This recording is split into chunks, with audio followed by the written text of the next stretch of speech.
പ്രശ്നം ഒരു ജോലി ഉണ്ടായിരുന്നു പോയി. മറ്റെന്തെങ്കിലും ഒരു ജോലിക്ക് അശോക് ശ്രമിച്ചതുമില്ല. വീട്ടുകാര്യങ്ങളൊക്കെ എങ്ങനെ നടക്കുന്നു? ഒരു പെൺകുഞ്ഞ വളർന്നു വരുന്നത്. അശോകൻ സാറിനെ ഇങ്ങനെ ഉത്തരവാദിത്വം ഇല്ലാതെ നടക്കാൻ സമ്മതിക്കരുത്.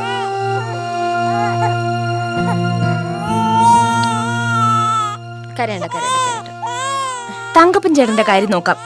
10 വർഷം ഗൾഫിൽ ജോലി ചെയ്തിരുന്ന ആളാ. ഇപ്പൊ വേറെ ജോലിക്കൊന്നും ശ്രമിക്കുന്നില്ല. എന്തെല്ലാം കുഴപ്പങ്ങളിൽ ചെന്ന് ചാടിയാലും ലക്ഷങ്ങൾ ഞങ്ങൾക്ക് ബാങ്ക് ബാലൻസ് ഉണ്ടേ.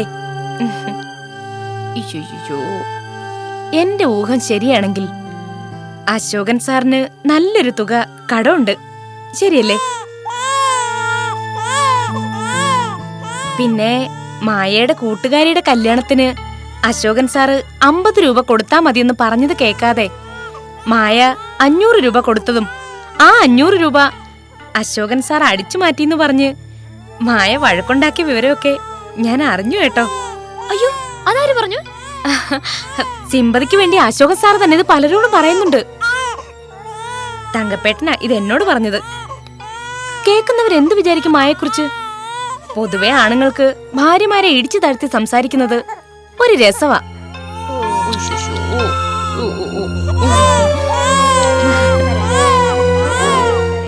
അങ്ങനെ ഒരു വിശ്വാസം 90% ഭാര്യമാരും വെച്ചു പുലർത്തുന്നുണ്ട്. നമ്മൾ കാണിക്കുന്ന സ്നേഹത്തിനും വിശ്വാസത്തിനൊന്നും ഈ പെണ്ണുങ്ങൾ യാതൊരു വിലയും തരില്ല ശോക. അത് വാസ്തവ. ഒരു 500 രൂപ കല്യാണത്തിന് കൊടുത്തില്ല എന്ന് പറഞ്ഞ് മായ ഇവിടെ കിടന്ന് ചാടി പൊടിച്ചളഞ്ഞു. അതാണ് പെണ്ണുങ്ങള്. അവർക്ക് അവരുടെ കാര്യം നടക്കണം. ഈ 500 രൂപ ഉണ്ടാക്കാൻ നമ്മ പെടുന്ന ബുദ്ധിമുട്ടൊന്നും അവർക്ക് അറിയേണ്ട കാര്യമില്ലല്ലോ. ബൈ ദ ബൈ, എത്ര ദിവസമായി പിണക്കം തുടങ്ങിയിട്ട്? കുറച്ചു ദിവസമായി. കുറച്ചു ദിവസം ഈ പിണക്കം ഇങ്ങനെ തന്നെ പോട്ടെ. ആഹാരമൊക്കെ കാർത്തിയാനിയമ്മ വല്ലതൊക്കെ വെച്ചോളമ്പി തരും. പരമാവധി ഈ സമയത്ത് വീട്ടിൽ നിന്നുള്ള ആഹാരം ഒഴിവാക്കുന്നതാണ് നല്ലത്. പിന്നെ ഒന്ന് ചെയ്യാം, മായക്ക് ഇഷ്ടമുള്ള ഭക്ഷണം പുറത്തുനിന്ന് വാങ്ങിയിട്ട് മായയുടെ മുമ്പിൽ വെച്ച് തന്നെ കഴിക്കാം. ഈ സമയത്ത് ഇറിറ്റേഷൻ ഉള്ളത് നല്ലതാണ്. ഇത് കണ്ടിന്യൂ ചെയ്യാൻ വേണം. ഇത്രയും കേട്ട സ്ഥിതിക്ക് ഞാൻ എന്റെ അഭിപ്രായം പറയാം. മായ അശോക സാറിന്റെ മുമ്പിൽ മുട്ടുകുത്തേണ്ട ഒരു കാര്യമില്ല. കാരണം ന്യായം മായയുടെ ഭാഗത്താണ്. ഞാനും അങ്ങനെ തന്നെ തീരുമാനിച്ചിരിക്കുന്നത്. ഇതങ്ങനെ വിട്ടാ പറ്റില്ലല്ലോ. ഇന്ന് നമ്മൾ തോറ്റുകൊടുത്ത ജീവിതകാലം മുഴുവൻ തോറ്റുകൊടുക്കാനേ സമയം കാണും. മായ ഒന്ന് വെയിറ്റ് ചെയ്യ്. അശോകൻ സാറ് തന്നെ സ്വന്തം തെറ്റ് മനസ്സിലാക്കി മായയുടെ മുമ്പിൽ വരും. നോക്കിക്കോ. നോക്കാനൊന്നുമില്ല, മായക്ക് മനസ്സിലാവും തെറ്റാരുടെ ഭാഗത്താണെന്ന്. അത് മനസ്സിലാക്കുന്നവരെ അശോകൻ സാറ് ഇതുപോലെ അങ്ങോട്ട് നിന്നാ മതി. അതത്രേ ഉള്ളൂ. എന്തായാലും അങ്ങോട്ട് വലിഞ്ഞേറി മിണ്ടാനൊന്നും ഞാനില്ല. ഞാൻ അവളുടെ ഭർത്താവല്ലേ, ഭാര്യ വേണ്ടേ ആദ്യം ഒന്ന് മിണ്ടാൻ? അതാണല്ലോ അതിന്റെ ഒരു രീതി. അതൊക്കെ പോട്ടെ, ഞാനുമായിട്ട് സംസാരിച്ചപ്പോ മനസ്സിലെ കാറും കോളൊക്കെ മാറി മാനം പോലെ തെളിഞ്ഞില്ലേ? തെളിഞ്ഞു. മണി 12ആയി. ഇനി ഊണ് കഴിച്ചിട്ടാകാം അടുത്ത കൗൺസിലിംഗ്. വാ ഊണ് കഴിക്കാം. നമ്മൾ ആണുങ്ങൾ വിട്ടുകൊടുക്കരുത്, പിടിച്ചു നിൽക്കണം. പൊന്നമ്മ, നമ്മുടെ കൗൺസിലിംഗ് ഏതായാലും സക്സസ് ആയി അല്ലേ? നമുക്കിറങ്ങാം. അല്ല, ഊണ് കഴിച്ചിട്ട് പോ. എന്നാ ഇറങ്ങട്ടെ മായ? ഊണ് കഴിച്ചിട്ട് പോകാം.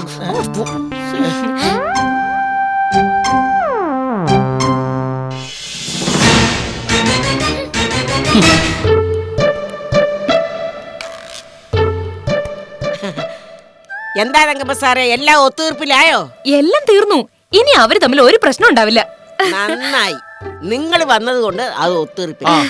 പിന്നെ തള്ളേ, എന്താ പറഞ്ഞത്? ചേച്ചി, ഈ കോളനിയിൽ ഇതുപോലെ പ്രശ്നങ്ങൾ ഉണ്ടാക്കുന്ന ഭാര്യയും ഭർത്താക്കന്മാരുണ്ടെങ്കിൽ പറയണം, ഞങ്ങൾ കോംപ്രമൈസ് ആയിക്കോട്ടെ. ഓക്കെ.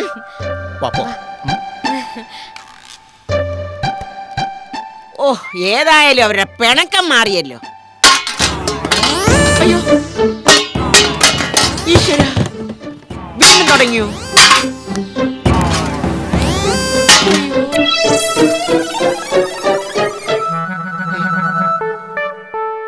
500 രൂപ മാറ്റി 50 രൂപ വെച്ച കാര്യം നീ ഈ കോളനി മുഴുവൻ എത്തിച്ചാരിയൊക്കെ ഞാൻ അറിഞ്ഞു. അയ്യടാ, ഞാൻ ആരോട് പറയാൻ പോയിട്ടില്ല. പൊന്നമ്മയോട് നീ പറഞ്ഞു കാണും. എന്നെ കള്ളനാക്കി ചിത്രീകരിക്കുന്ന വിവരമൊക്കെ ഞാൻ അറിയുന്നുണ്ട്. ഞാനേ അത്രയ്ക്ക് ചീപ്പല്ല. പിന്നെ ഞാനപ്പോ ചീപ്പാണെന്നോ? സംശയം എന്താ? 500 രൂപ ഞാൻ കൊടുത്ത് ജാട കാണിക്കാൻ വേണ്ടിട്ടാണെന്ന് അശോക് പലരോടും പറഞ്ഞായിട്ട് ഞാൻ അറിഞ്ഞു. നീ ഇത് പറയും, എനിക്കറിയാം. അല്ല, ഞാനിത് കേൾക്കണം. എനിക്ക് കാശിന് അല്പം ബുദ്ധിമുട്ടായി പോയി. കൈ കാശില്ലാത്ത ഭർത്താവിന് ഭാര്യയുടെ മുമ്പിൽ ഒരു വിലയില്ലാന്ന് എനിക്കിപ്പോ മനസ്സിലായി. ഞാൻ എന്ത് വില കുറച്ച് കാണിച്ചു നീ പറയുന്നേ? ദേ, ആരെങ്കിലും പറയുന്ന കേട്ട് എന്നോട് ചാടിത്തുള്ളാൻ വന്നാലുണ്ടല്ലോ. തവി ചൂണ്ടി സംസാരിക്കാതെ. ചാടിത്തുള്ളാമോ? അപ്പൊ ഞാൻ കാണിച്ചു തരാം. കൊല്ലും നിന്നെ. അയ്യോ, അമ്മേ, ഓടി വരണേ. നാട്ടുകാരെ ഓടി വരണേ, എന്നെ കൊല്ലാൻ വരുന്നതേ. കൊല്ലും ഞാൻ. നാട്ടുകാരോട് പറഞ്ഞ നിങ്ങളല്ലേ? അയ്യടാ. ദേ, എന്നോട് കളിച്ചാലുണ്ടല്ലോ. ഞാൻ പറയുന്നത് കേൾക്കാൻ നീ ഇവിടെ ജീവിച്ചാ മതി. നിർത്തേ. ഒച്ച വെച്ച് ഇനി അയൽക്കാരെ കൂടി അറിയിക്കണ്ട. കൊച്ചണം നിന്ന് മായമോളെ കൊച്ചിനെ എടുക്ക്. ഇതോട് പിടിച്ചേ. പോടുന്നു. ഓ,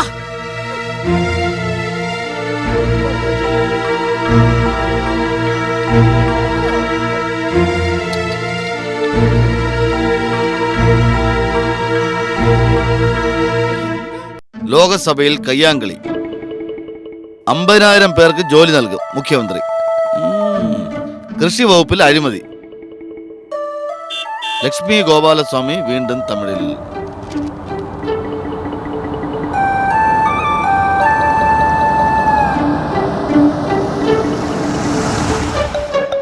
ആ ബാലപ്പൻ അല്ലെങ്കിൽ തങ്കപ്പനായിരിക്കും. ഛെ. Hello hello Oman, what a surprise.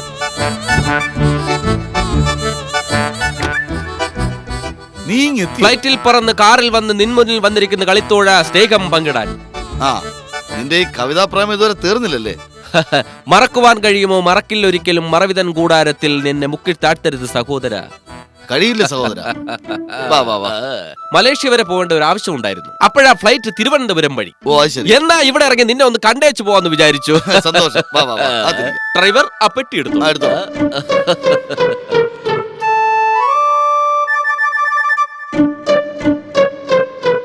നീ നന്നായിട്ട് നിറം വെച്ചു. ഹലോ, ഇതെന്റെ ഭാര്യ മായ. ഇത് കാർത്തിയാണി അമ്മ, ഇവിടുത്തെ കാര്യസ്ഥ.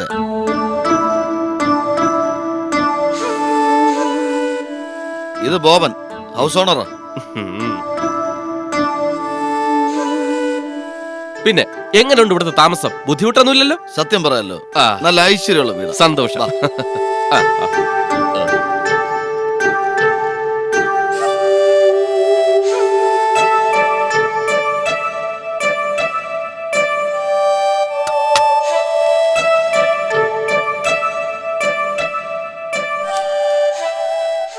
അവളെവിടെ? എന്താ അശോക് സാറേ? ആ വന്നത് എന്റെ ഏറ്റവും അടുത്ത സുഹൃത്താ. അയാൾക്കുള്ളതാണ് ഈ വീട്. അത് സാറ് പറഞ്ഞല്ലോ. അതെ, 5 പൈസ വാടക പോലും വാങ്ങാതെയാ എനിക്ക് ഈ വീട് താമസിക്കാൻ തന്നത്. മായമോൾ എന്നോട് കാര്യങ്ങളെല്ലാം പറഞ്ഞിട്ടുണ്ട്. അപ്പൊ അവളോട് പറയണം, അതിഥികളുടെ മുമ്പിലെങ്കിലും മുഖം വലിച്ചു കെട്ടി നിൽക്കരുതെന്ന്. അത് ഞാൻ പറയാം. അയാൾ എത്ര ദിവസം വരെ ഇവിടെ കാണും? കൂടിപ്പോയാ ഒരാഴ്ച. ഓ, അത്രയും ദിവസത്തേക്ക് പിണക്കം ഒന്ന് മാറ്റി വയ്ക്കാൻ പറയണം. ആ, അത് ഞാൻ ഏറ്റ്.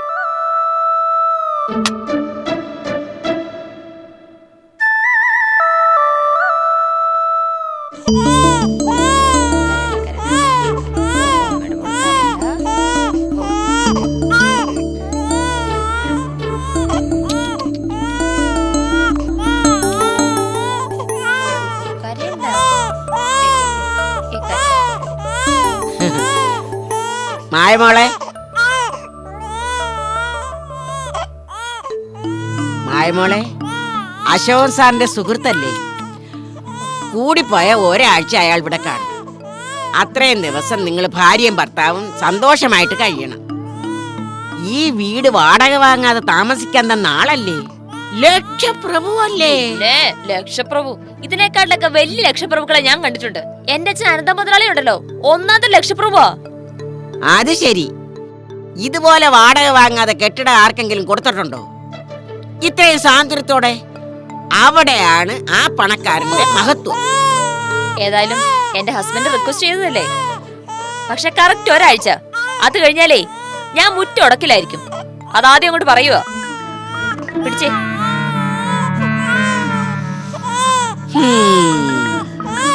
ഇത് ശരിയാവും തോന്നില്ല. മോളെ കരയാതെ കരയാതെ. എന്തപ്പാ എന്താ?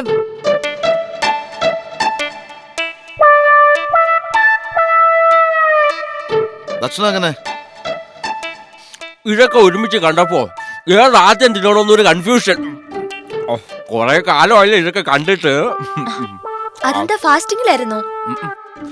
ഗൾഫിലൊക്കെ സാമ്പാറും അവിയലും പച്ചടിയൊന്നും വാങ്ങാൻ കിട്ടില്ലല്ലോ. എവിടെ തിരിഞ്ഞു നോക്കിയാലും ചിക്കൻ, ചിക്കൻ മാത്രം. Chicken 65, chicken tikka, chicken tandoori. ഹോ, ഇതൊക്കെ കഴിച്ചത് കൊണ്ടാണെന്ന് തോന്നുന്നു എനിക്കൊരു അസുഖം പിടിപെട്ടു. എന്താ അസുഖം? ചിക്കൻ ഗുനിയ.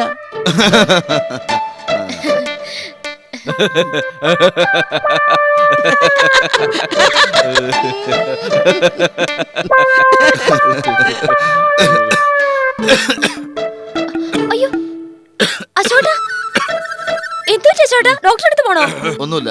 അശോ, എഴുന്നേക്കുവാണോ? കഴിച്ചിട്ടെണീക്ക് അശോകേട്ടാ, ഞാൻ വാരിത്തരാം. എനിക്ക് മതി. അങ്ങനെ പറഞ്ഞാൽ പറ്റില്ല, ഞാൻ വാരിത്തരാം.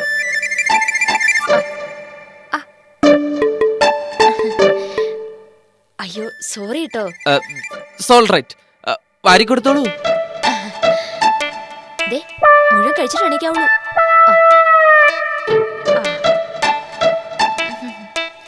സത്യത്തിൽ നിങ്ങളുടെ സ്നേഹം കണ്ടപ്പോ എന്റെ കണ്ണ് നിറയുകയാണ്. അസൂയോണ്ടേ. ഇവർ ഈ കോളനിയിലെ മാതൃകാ ദമ്പതികളല്ലേ സാർ? ആണോ? അതെ. എനിക്കുണ്ടൊരു ഭാര്യ, അങ്ങ് ഗൾഫിലാണ്. ഒട്ടകത്തിന്റെ മുഷ്കും ശീമപ്പന്തിയുടെ മുഖവും ഒത്തിണങ്ങിയ കാട്ടുപോത്തിന്റെ അവതാരം. അവളുടെ കയ്യിൽ നിന്ന് ഒരു ഗ്ലാസ് വെള്ളം വാങ്ങി കുടിച്ച് ചാവാന്ന് എനിക്ക് യാതൊരു പ്രതീക്ഷയില്ല. അത്രയ്ക്ക് സ്നേഹം അവക്ക് എന്നോട്. അത് പിന്നെ ഓരോരുത്തരും ഓരോ സ്വഭാവമല്ലേ. അശോക, നീ ഭാഗ്യം ചെയ്തവനാ. ഭർത്താവിനെ നനച്ചിരിക്കുന്ന ഒരു ഭാര്യയെ കിട്ടിയില്ലേ? നീ ഭാഗ്യം ചെയ്തവനാ. നീ ഭാഗ്യം ചെയ്തവനാ.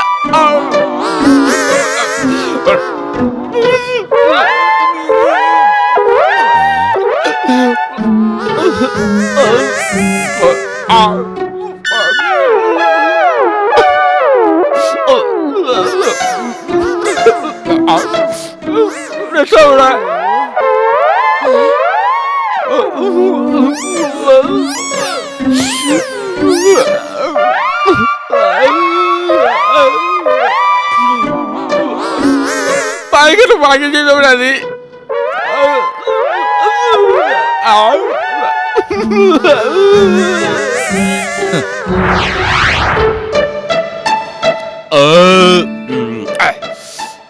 അടിപൊളി ഫുഡായിരുന്നു. ഏത് ഫുഡ്?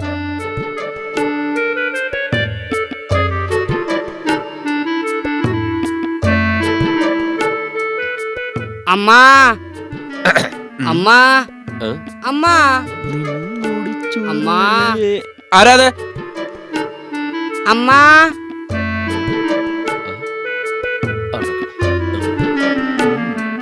സാറേ. ആരാ? മനസ്സിലായില്ല. എന്നെ മനസ്സിലായില്ലേ? പിച്ചക്കാരനാ, പിച്ചക്കാരൻ. പിച്ചക്കാരനോ? ലോകമേ ഉലകിൽ ജീവിച്ചിരിക്കും മർത്യനെ പിച്ചക്കാരനെന്ന് വിളിച്ചിടുന്നു ജനം. കഷ്ടം. ഇപ്പോഴും വേഷത്തിന് ഒരു മാറ്റവും ഇല്ല. ഇല്ല, ഇപ്പോഴും ഇങ്ങനെയൊക്കെ തന്നെ. അതിരിക്കട്ടെ, ഇവിടത്തെ ഭിക്ഷക്കാർ ഇപ്പോഴും തെണ്ടി തന്നെയാണോ ജീവിക്കുന്നത്? അതെ സാർ. സോറി, ക്യാഷ് എടുത്തിട്ടില്ല, ചെക്ക് തരാം. അങ്ങനെയാണെങ്കിൽ ഞാൻ എന്റെ അക്കൗണ്ട് നമ്പർ തരാം സാർ, അതിൽ ഇട്ടാലും മതി. ഓക്കെ. കേരളത്തിൽ ഒരുപാട് പുരോഗതിയൊന്നും ഇല്ലെങ്കിലും കൾച്ചർ ഒരുപാട് മാറിയിട്ടുണ്ട്. ഈ ടെൻഷൻ എല്ലാം മാറുമ്പം അശോക് സാറിനോട് പറയണം, കൂട്ടുകാരനോട് ഈ കടങ്ങളെല്ലാം ഒന്ന് വീട്ടിൽ തരാം.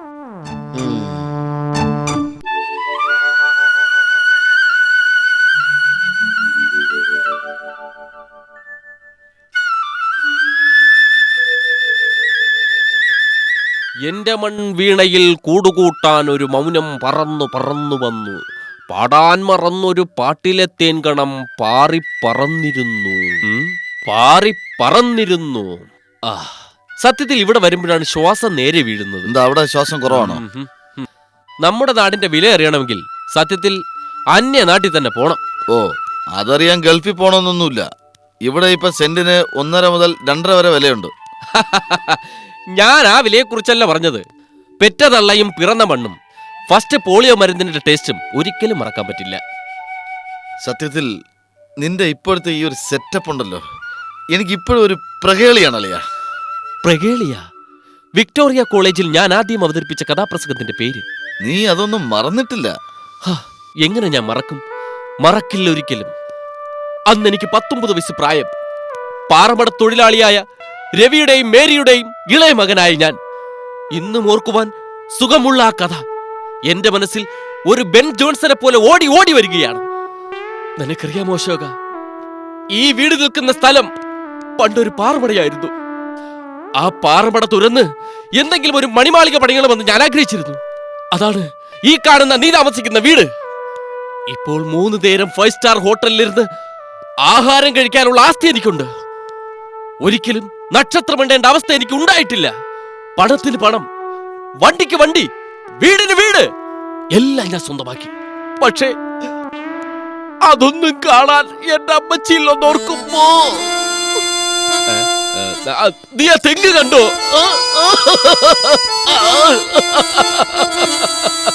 എന്റെ അമ്മച്ചി 5ാമത്തെ വയസ്സിൽ നട്ടതാണ്. ഇപ്പോഴവർ ജീവിച്ചിരുന്നിരുന്നെങ്കിൽ ഒരു 125 വയസ്സെങ്കിലും ആയേനെ.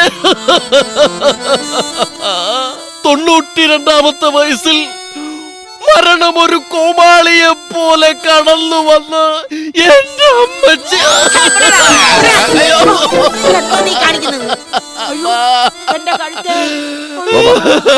എനിക്ക് കരയില്ലേ ബാബാ, നമ്മൾ ജീവിതമാകുമ്പോ എല്ലാ പരീക്ഷണങ്ങളും നേരിടണം. Relax relax relax. എനിക്ക് സഹിക്കാൻ വയ്യ. ഞാനല്ല പറയുന്നത്. റെസ്റ്റ് എടുക്ക് ബാബാ. കരയില്ലേ കൊച്ചു പിള്ളേരെ. അമ്മച്ചി.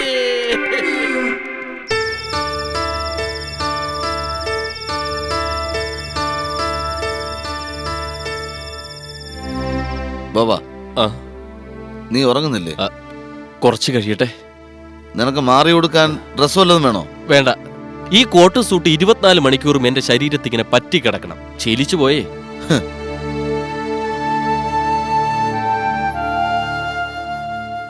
ബാബാ, ഉം, ഞാനിപ്പോ ഭയങ്കര പ്രശ്നത്തിലാണ്. അല്ലറ ചില്ലറ കടങ്ങളൊക്കെ ഉണ്ട്. ഉണ്ടായിരുന്ന ജോലി വട്ട് കളിച്ച് കളഞ്ഞു. ഉം, ഞാനെല്ലാം അറിഞ്ഞു. നീ വിഷമിക്കണ്ട. ഇപ്പോ എത്ര രൂപ ഉണ്ടെന്ന് എനിക്ക് പിടിച്ചിരിക്കാം. എത്ര രൂപയാണെങ്കിലും എനിക്ക് വിഷയമല്ല. പറയേ. ഒരു 3-4 ലക്ഷം രൂപ വേണ്ടി വരും. 4 ലക്ഷം. പേനയുണ്ടോ നിന്റെ കയ്യിൽ? ഇല്ല, എടുക്കാം. ആ, എടുക്ക. ആ,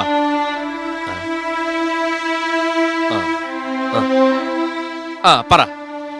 ആർക്കൊക്കെ എത്ര രൂപ വെച്ച് എങ്ങനെയൊക്കെ കൊടുക്കണം കൃത്യമായിട്ട് പറയണം. പത്രക്കാരൻ, പാലുകാരൻ, പലവ്യഞ്ജനക്കടക്കാരൻ, ഒരാളെ പോലും വിടേണ്ട ആവശ്യമില്ല. പിന്നെ ചെക്ക് കൊടുക്കുന്നത് എന്റെ ഒരു ശീലമാ. എല്ലാത്തിനും ഒരു രേഖ വേണമല്ലോ, അതുകൊണ്ടാ. പിന്നെ എല്ലാവർക്കും സെപ്പറേറ്റ് ചെക്ക് വെച്ച് കൊടുക്കാൻ വേണം. ആ, പറഞ്ഞോളൂ. പാലുകാരൻ എത്ര? പാലുകാരന് 1200. 1200. പലവ്യഞ്ജനക്കടക്കാരനാ? അവന് 3400. 3400. സിമ്പിൾ. ആ, അടുത്ത പത്രക്കാരൻ? പത്രക്കാരന് 1700. 1700. യോ, നീ നന്നായിട്ട് വായിക്കുന്നുണ്ടല്ലേ. വേറെ പണിയൊന്നുമില്ലല്ലോ. പിന്നെ അടുത്ത ആരാ? ആ, പിന്നെ കാർത്തികൻ അമ്മയ്ക്ക് 3 മാസത്തെ ശമ്പളം. 3 മാസം അടി. 4500. 4500. പിന്നെ ആർക്കൊക്കെയാ? വേണ്ട, ഞാൻ അറിഞ്ഞങ്ങ് ചെയ്തോളാം. ഞാൻ കുറച്ച് ലീഫ് ഒപ്പിട്ടങ്ങ് തരാം. ആവശ്യം പോലെ അശോകൻ തന്നെ അങ്ങ് കൈകാര്യം ചെയ്തേക്ക്. ഏത്? ഇതാ. പിടിക്ക് ഒരു ഫുൾ ബുക്ക്. സന്തോഷമായല്ലോ? സന്തോഷമായി. സുഖമായിട്ട് പോയി കിടന്ന് ഉറങ്ങിക്കോളൂ.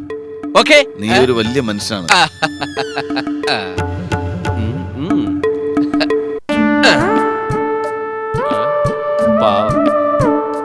ഒരു കടക്കാരനെ കടക്കണിയിൽ നിന്ന് രക്ഷിച്ചപ്പോ മനസ്സിൽ എന്തൊരു ആശ്വാസം.